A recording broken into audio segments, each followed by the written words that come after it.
ஏசாயா தீர்க்கதரிசியின் புஸ்தகம் 48 அதிகாரம் 10 இதோ உன்னை புடமிட்டேன், ஆனாலும் வெள்ளியைப் போலல்ல, உபத்திரவத்தின் குகையிலே உன்னை தெரிந்து கொண்டேன். பிரியமானவர்களே, உட்கார்ந்து புடமிட்டு சுத்திகரிப்பவர் என்று கர்த்தரை குறித்து வேதம் சொல்லுகிறது. மேலும் அவரே தான் புடமிடுகிற அக்கினியைப் போலவும் வண்ணாருடைய சவுக்காரத்தையும் போலவும் இருப்பார்.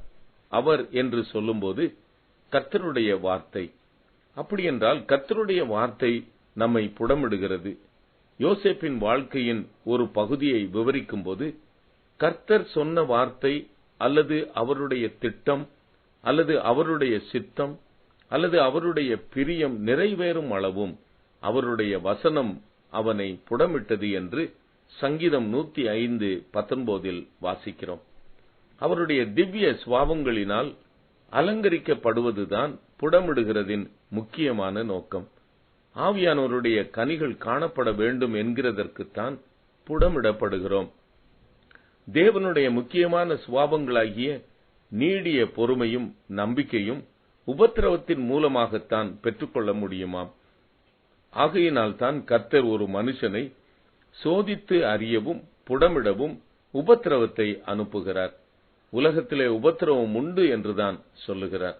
பக்தனாகிய யோபுவை கர்த்தர் உபத்திரவத்தின் குகையில் தான் சோதித்து புடமிட்டு, யோபுவின் பொறுமையை குறித்து கேள்விப்பட்டிருக்கிறீர்களே என்று அவனை குறித்து சாட்சி சொல்லுகிறார். பூமியை சுதந்திரிக்க பொறுமை அவசியம். பொறுமை உள்ளவர்கள் பாக்கியவான்கள். அதிசீக்கிரத்தில் நீங்கும் இந்த லேசான உபத்திரவம் நித்திய கன மகிமையை கொடுக்கும். அல்லேலுயா.